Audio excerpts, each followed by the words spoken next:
Welcome to Mandates and Megaphones, hosted by Jeremy Maggs, unpacking the politics, promises and power plays behind the G20 summit.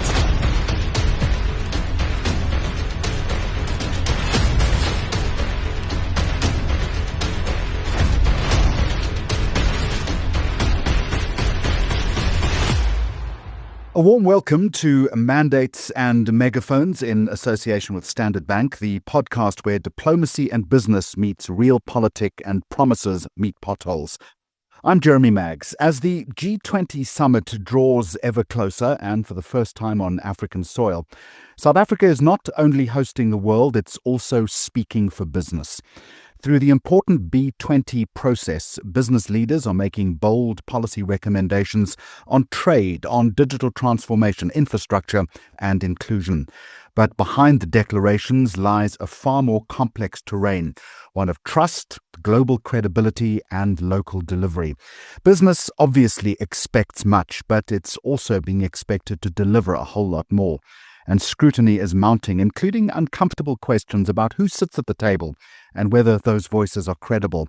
Kas Kuvadia is South Africa's B20 Sherpa. He's the man tasked with translating business ambition into global influence. It's an important job. And today he joins us to answer some of those tough questions. Can business shape policy without being co-opted? Can Africa lead without being sidelined? And can South Africa rise and meet this important moment? So much to discuss. Kas Kuvadia, a very warm welcome. And let me start with this and a very simple question.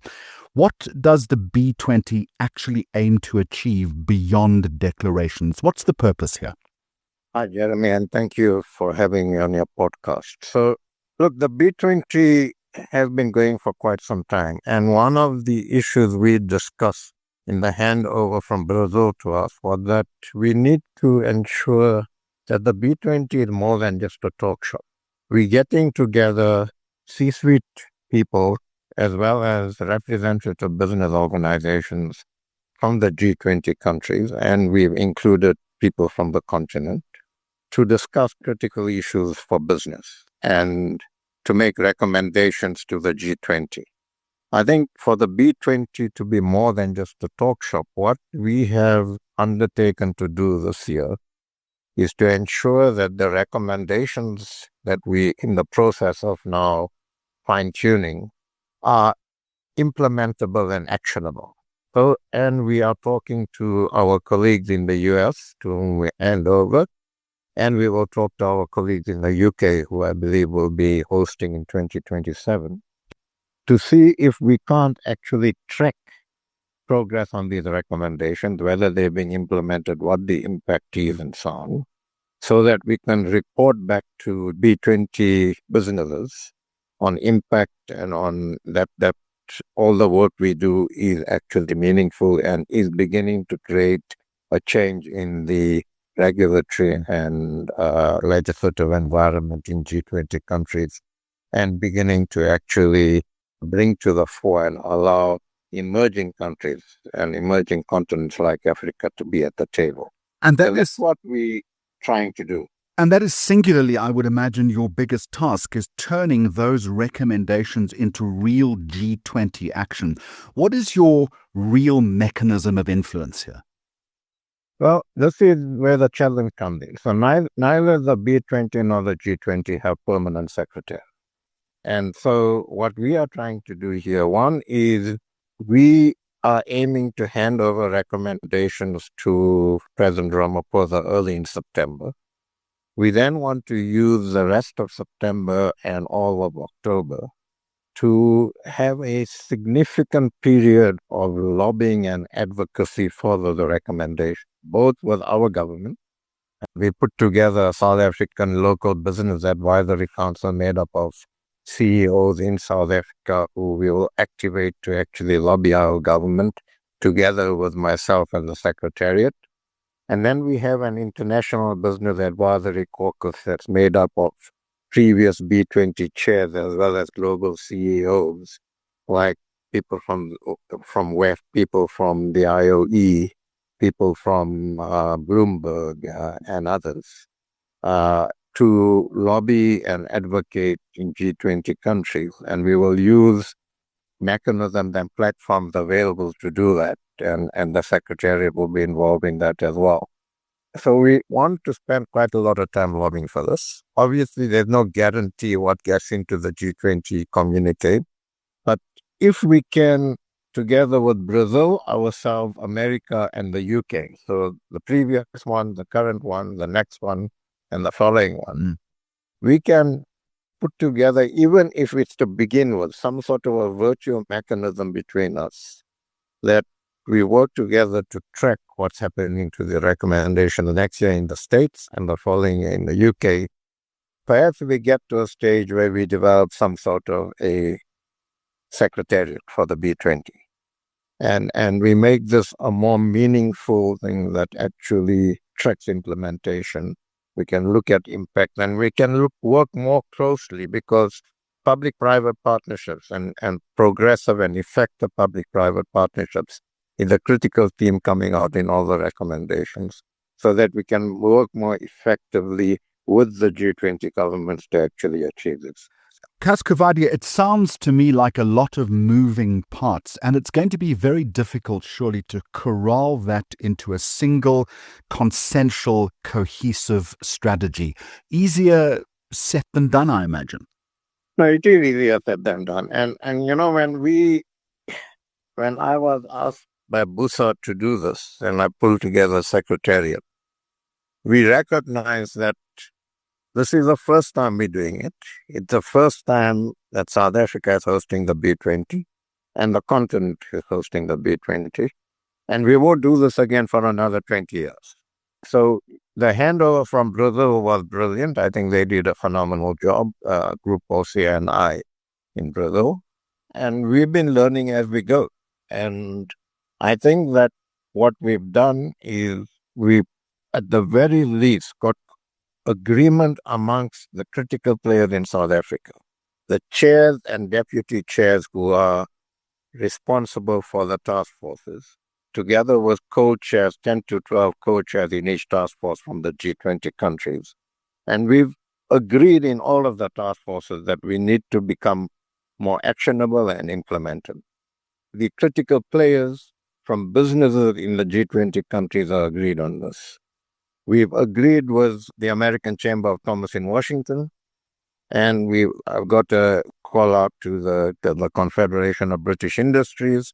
And if between us and America and the UK, we can agree that we do need to show impact, we do need to track these recommendations, we do need to interact with our governments if those recommendations are not being implemented, then I think over the next 2 or 3 years, we can build something that can actually become more permanent and interact with the G20 governments to enable this to happen. But as I said, this is the first time the B20 is trying this, and we're going to give it our best shot. And certainly the American Chamber of Commerce is on board, and we'll see what CBI has to say. There's also a sentiment challenge, I would suggest to you, though. I understand the call for global cooperation, but realistically, the global mood is moving in the opposite direction. There is a lot more isolationism that we're starting to see, protection of self-national interest.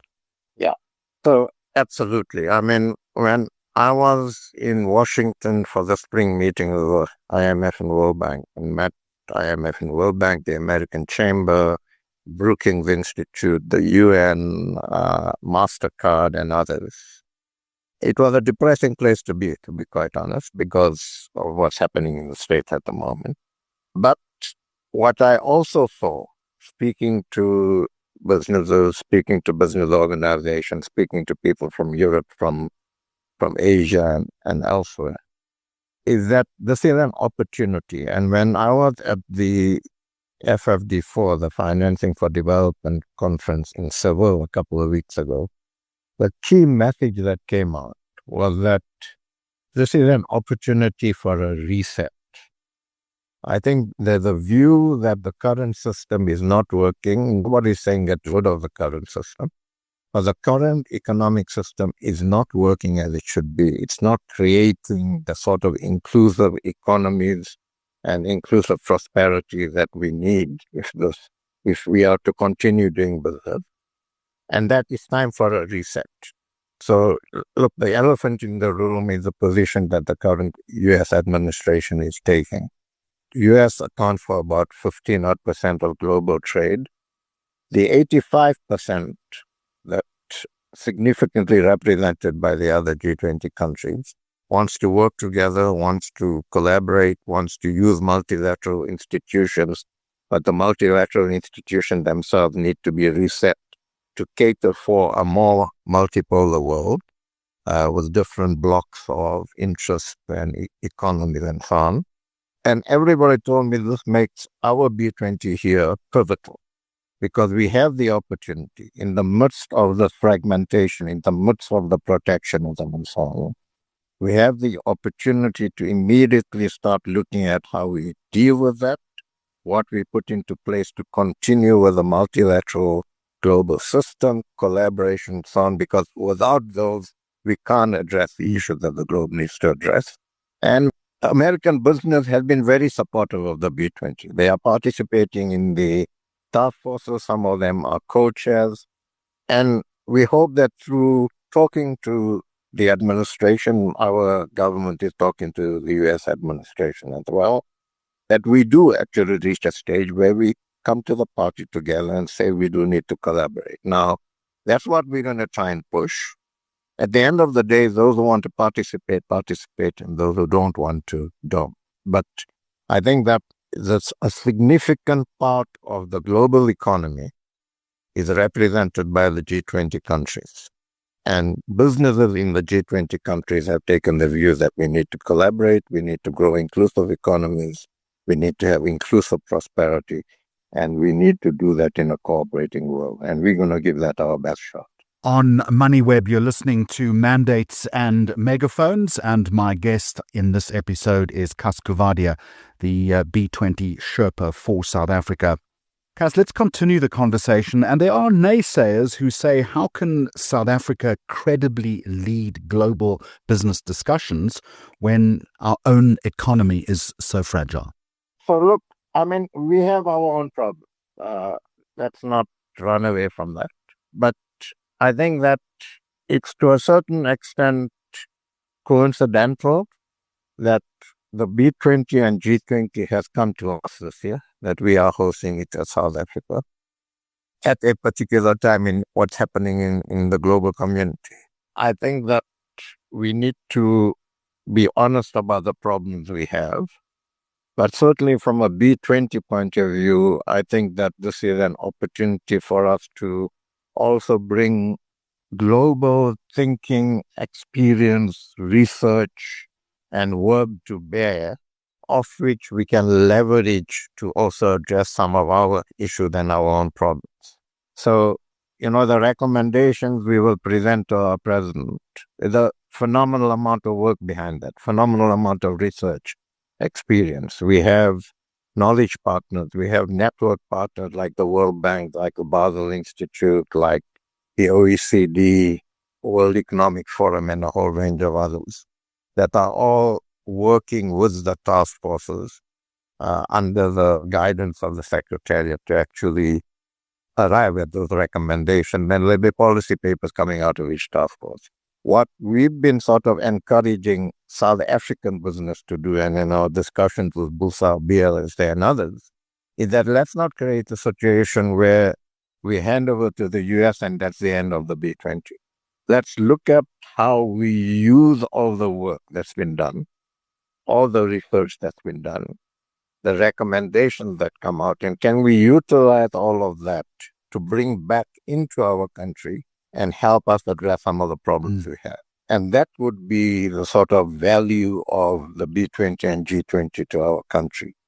I think that despite our problems, I think we need to also use this opportunity to promote the opportunities we do have if we address the problems, and to promote the opportunities on the continent. So I don't think that lack of credibility in the eyes of some in South Africa should actually be lack of an incentive for us to do the best we can in hosting both the B20 and the G20.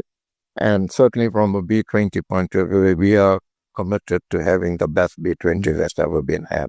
And let's not lose this opportunity. Let's show that we will benefit from the B20 and we will address some of the issues that actually bring about a credibility problem for South Africa. I understand that B20 work is still in progress, but you've spent a lot of time reflecting on the importance of the recommendations that you are ultimately going to make. Are you able to give me a sense of what those recommendations might look like and whether they are ranked in any particular kind of order? Sure. So our task forces have entered a critical phase. We are refining the policy recommendations. All the task forces, and there are 8 of them, have produced final drafts of the policy documents. And we're now going to tighten those up. We're going to see if we can actually limit recommendations to about 2 or 3 per task force. We're going to go through obviously normal editing, but we're also going to go through how do we position some of these things given the current geopolitical environment, because the American Chamber of Commerce in Washington also has to lobby and advocate their government for these recommendations this year. So we're going to go through all of that to tighten up things. But from the ongoing task force deliberations and the emerging recommendations, there are themes that are evolving. So the one is to drive coordinated action to unlock capital for infrastructure development and supply chain improvements. The second is to accelerate food security by strengthening local supply chains and regional trade integration. Third is to continue to build sustainable and climate-responsive economic systems. The fourth is to unlock Africa's critical minerals value chain. And the fifth is to empower Africa's digital and skills transformation.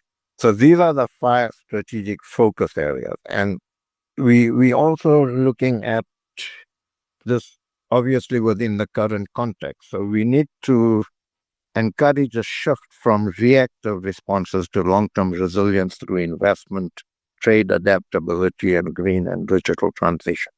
And the recommendations that will come out around these themes will say, okay, this is what we need to do.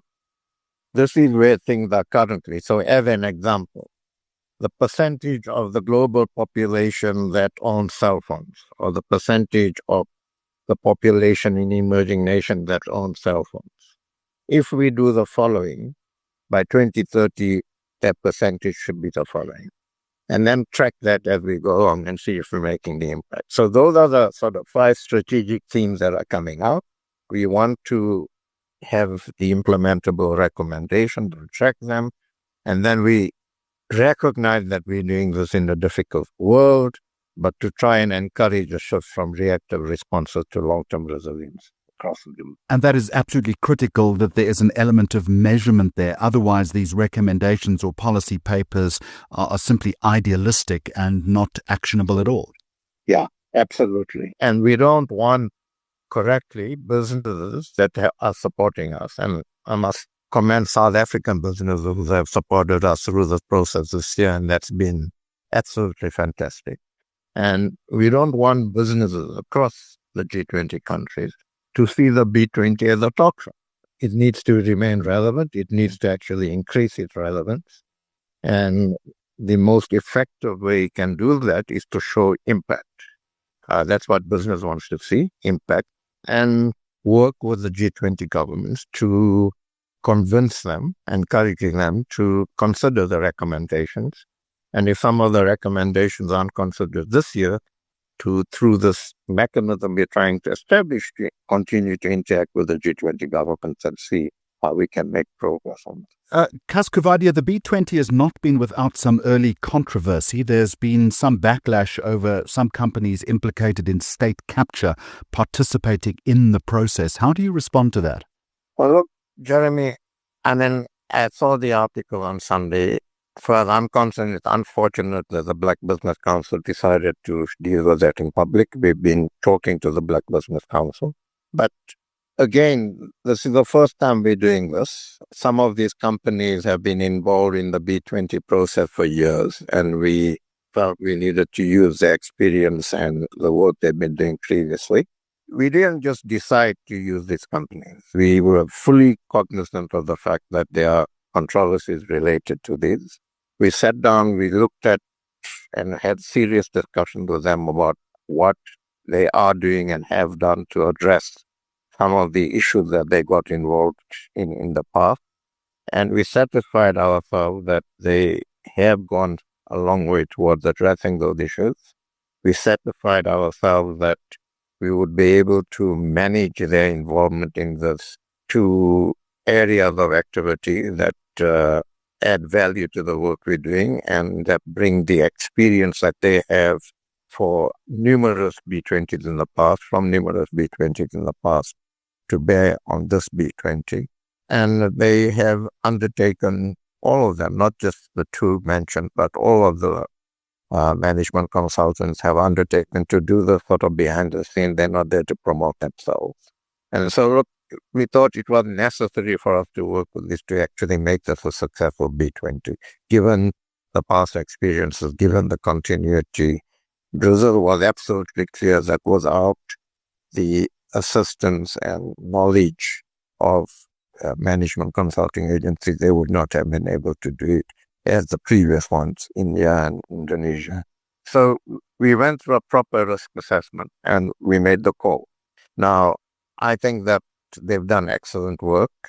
We can go into a whole discussion about their current standing in South Africa. I think that's discussion for another time, but it's just our focus as the B20 Secretariat is to ensure that we have a B20 that this country can be proud of and that actually makes a difference in the legislative and regulatory environment that we need to work in all of the B20 countries. Let me pivot and talk a little bit about the continent, if we can, and where Africa sits in the geopolitical food chain. And I need you to be honest about this, because there is concern that bigger African issues might not be acknowledged and acted upon. That's a risk and that is a worry, surely. Yeah, no, absolutely. So that's why, we've been having long debates about how we position these things and the work we do, because ultimately, we are representing the G20 countries, not South Africa, not Africa, but the G20 countries. But I think there is common cause in all the task forces that Africa is a continent that has significant opportunities if G20 countries act in particular ways. And if Africa and different countries in Africa, let's not talk about Africa as a single entity. It's a complex continent with many countries. That we have to do a lot of work to ensure that we increase the investment sentiment on the continent. So despite the fact that we agree that we speak for the G20 country, all the task forces have put Africa very high up on the agenda. And that's because getting Africa right is not just to the advantage of the continent, it's to the advantage of the world. Africa can go a long way towards addressing food security problems for the world. It has critical minerals that are needed for even the AI economy, and we need to ensure that those minerals are properly exploited and utilized. It has either the youth dividend or the youth problem. We believe it can be turned into a dividend in an environment where countries to the north are aging population-wise and the work-ready population is decreasing. Africa could provide young people to actually fill that gap. So there are significant opportunities and potential on the continent. Countries on the continent need to do a whole lot of stuff: corruption, governance, regulation, all of that. There are a whole lot of stuff that perhaps through the AU we can actually collaborate on and look at common standards and regulation and so on. But there are stuff that countries need to do, and we're emphasizing that. But at the same time, we also have a situation, and we're going to say this, where in many ways Africa is treated in a way that is uncomfortable. So the risk premium that is put on some countries on Africa. So when we were in Seville for FFD4, we had a panel, and some Shabalala and on the panel said that there's a higher premium on some countries in Africa than there is on Bosnia. Now that just intuitively doesn't make sense. One of the rating agencies has now expanded their presence on the continent, and they're saying that they need to understand the continent a bit better in the rating they give countries, which to a certain extent says they haven't understood the continent, and yet they've rated them and put the risk rating on certain countries.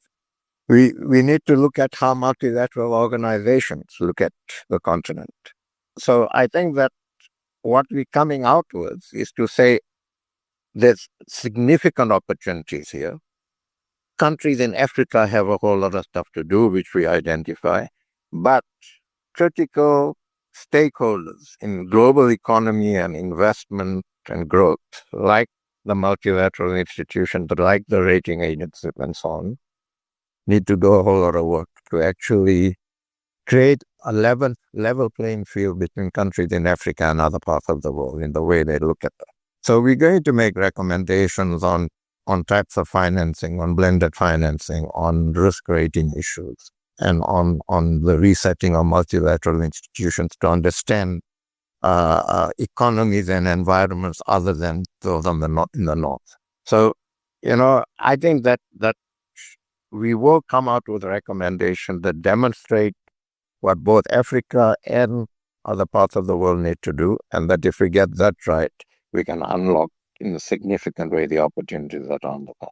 And once those recommendations are made, Kas Kuvadia, we look forward to welcoming you back. Let me say this, that the business of diplomacy is often quieter than politics, but as you've just been hearing, no less consequential. So as South Africa leads the B20 and hosts the G20, the world really is watching, not just what we say, but what we do.